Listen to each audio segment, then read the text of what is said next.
International organisation से एक topic है, वहां से सवाल बनता है कि भैया यूएन जनरल असेंबली जो थी उसकी एक मीटिंग होती है। ठीक है, कब होती मीटिंग? 1992 में उसकी मीटिंग होती है। और उस मीटिंग में वर्ल्ड के सामने 3 कंप्लेंट्स आती हैं। तो यूएन जनरल असेंबली की मीटिंग में जो 3 कंप्लेंट्स थी वो 3 कंप्लेंट्स क्या थी? ठीक है, तो भाई पढ़ लेते हैं।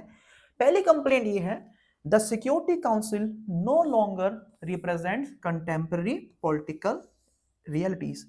सिक्योरिटी काउंसिल जो है वो सच्चाई की बात नहीं करती है, वो सच्चाई को शो ही नहीं करती है। और सिर्फ 5 कंट्रीज हैं सिक्योरिटी काउंसिल में जो मेंबर परमानेंट है। वो जो देश में प्रॉब्लम चल रही हैं, पूरे वर्ल्ड में जो आपदाएं हैं, दिक्कतें हैं, उसके ऊपर वो डिस्कस कर ही नहीं रही है। ये कंप्लेंट थी, पहली बात। दूसरी बात, ये लोग कहते हैं कि सिक्योरिटी काउंसिल के जो फैसले होते हैं ना, वो सिर्फ और सिर्फ वेस्टर्न वैल्यूज की बात करते हैं, वेस्टर्न इंटरेस्ट की बात करते हैं, और इसके जो फैसले हैं वो वेस्ट की कंट्रीज अपने फायदे के लिए कर रही हैं और ये पूरे वर्ल्ड को डोमिनेट कर रहे हैं। ये दूसरी कंप्लेंट थी। और थर्ड कंप्लेंट क्या आती है?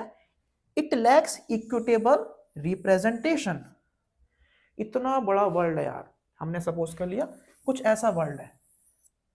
ठीक है, अब आप खुद देखो, इतने बड़े वर्ल्ड को डील करने के लिए क्या 5 सिक्योरिटी काउंसिल के परमानेंट मेंबर्स काफी हैं, या 5 के पास पावर्स एक्स्ट्रा हैं और जो बाकी उनके पास पावर्स है ही नहीं? तो ये कैसा रिप्रेजेंटेशन है? कहां पे इक्वलिटी है?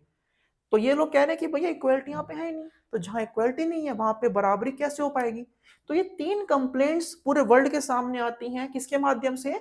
यूएन की जनरल असेंबली की जो मीटिंग हुई थी उस मीटिंग के माध्यम से। क्वेश्चन इंपॉर्टेंट है भाई, 2 नंबर में पूछ सकते हैं। फॉलो कीजिए इंस्टाग्राम पे मुझे फ्री नोट्स के लिए।